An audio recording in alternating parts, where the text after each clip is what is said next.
On nous fait croire, par exemple, dans mon pays, le Bénin, et c'est le même exemple qui est effectué en Côte d'Ivoire, et ça, c'est l'agrégé en économie, l'un de nos conseillers sur les questions économiques, le professeur Mamadou Koulibaly, ancien président de l'Assemblée nationale, qui le précise et qui le montre très bien. Il y a eu, soi-disant, des données qui ont été rendues publiques présentant une croissance économique exponentielle de mon pays, par exemple le Bénin. Sauf que ceux qui étudient, et c'est ce que nous rappelle le professeur Mamadou Koulibaly, la situation, savent que ce PIB n'est pas en adéquation avec aujourd'hui véritablement la richesse au sens individuel du terme de nos citoyens, de nos populations. Pourquoi? Qu'est-ce qui s'est passé? Il y a eu ce que l'on appelle une manipulation statistique par le biais de ce que l'on appelle le rebasage. Qu'est-ce que le rebasage? C'est incorporer des données liées à des métiers dits informels qu'on ne peut pas quantifier, qu'on ne peut pas mesurer, d'accord?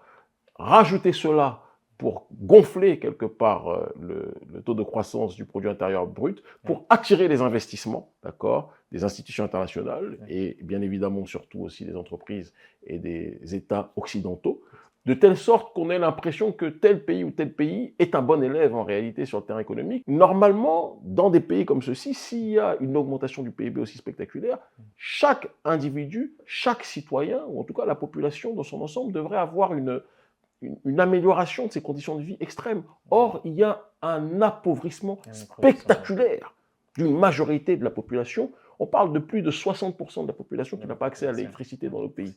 On nous met en avant le fait qu'il y a une construction massive de routes, d'infrastructures, mais si ces infrastructures ne servent pas à créer de la richesse réellement pour la population, de quoi s'agit-il?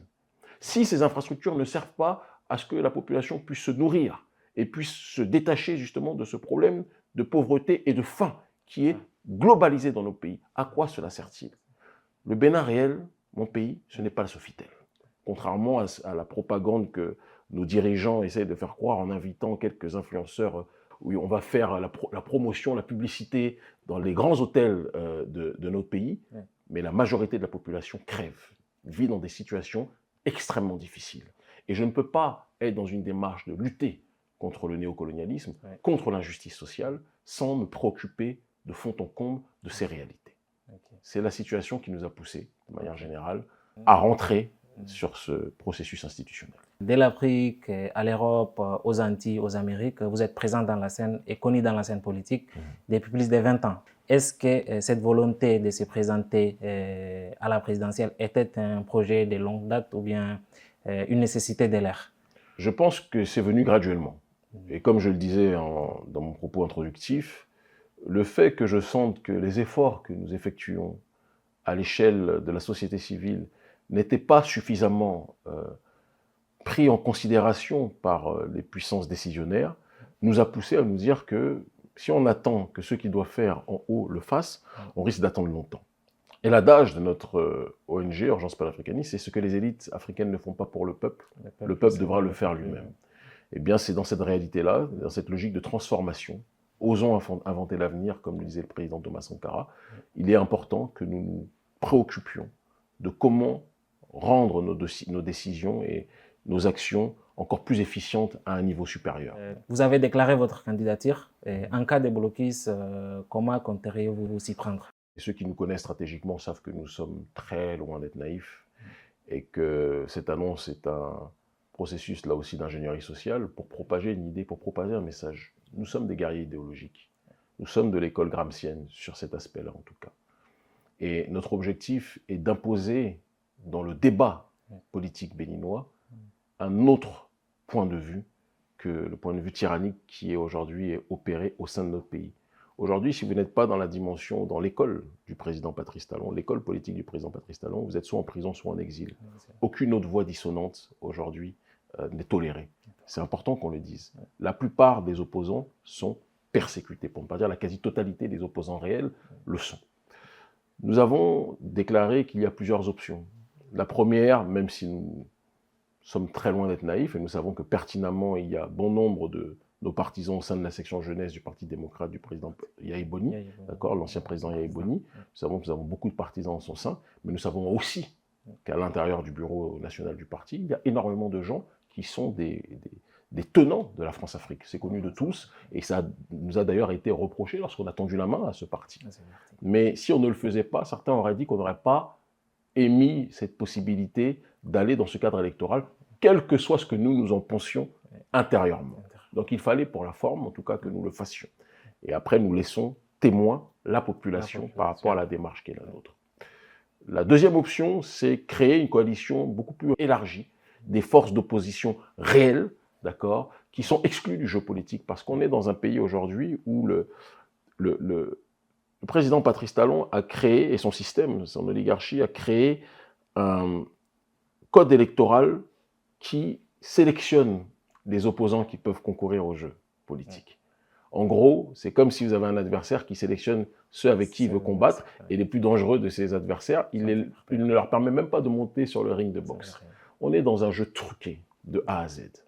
Il y a les partis qui sont validés par le président Patrice Talon, qui sont ses partis, d'accord, puisqu'il exige maintenant que vous soyez porté par un parti pour aller aux élections, alors que lui n'a pas eu cette règle qui lui a été imposée quand il est allé au processus électoral présidentiel en 2016, c'est important qu'on le dise, tout comme le président auparavant Yahya Boni et les autres, on ne leur a pas imposé cette réalité-là, mais lui, il impose parce qu'il verrouille le jeu. Il ne veut pas, à cause des investissements et de contrats juteux financiers qu'il a et qu'il est en train de passer aujourd'hui et qu'il a passé, il ne veut pas que le butin lui échappe.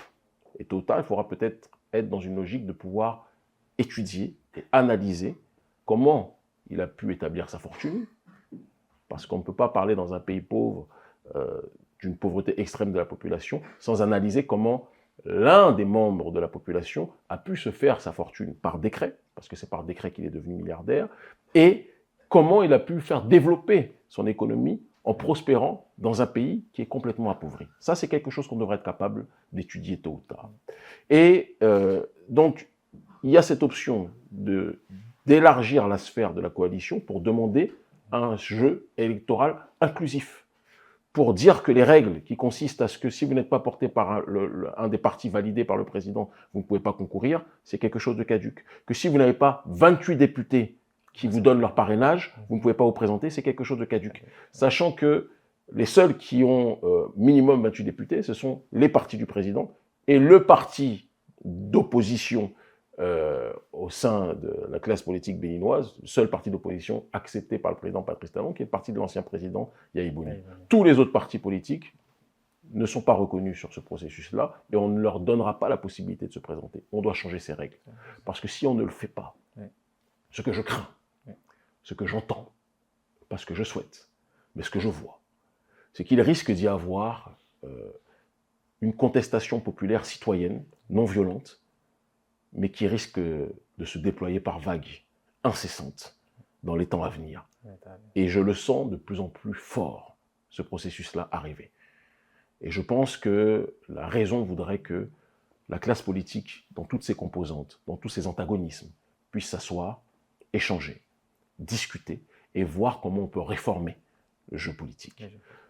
Je suis un gardien silencieux d'un processus souverainiste. J'ai un problème avec l'incapacité de donner la possibilité à tout le monde de pouvoir s'exprimer. Ça, c'est un. J'ai un problème avec l'injustice sociale généralisée. Ça, c'est deux. Et j'ai un problème avec le manque ou le kidnapping de la souveraineté. Ça, c'est trois. On est dans un pays aujourd'hui qui a bradé sa souveraineté, qui l'a livrée aux intérêts français. Le président qui a le plus consolidé les liens dans le cadre de la France-Afrique depuis la période des prétendus indépendants, c'est le président Patrice Talon. Je pense que c'est quelque chose qui pose problème au niveau national comme au niveau sous-régional. Et ma responsabilité en tant que panafricaniste qui signifie l'unité des diverses formes d'africanité dans le but d'obtenir une collective souveraineté, c'est de lutter contre ce qui empêche que la souveraineté puisse être véritablement établie.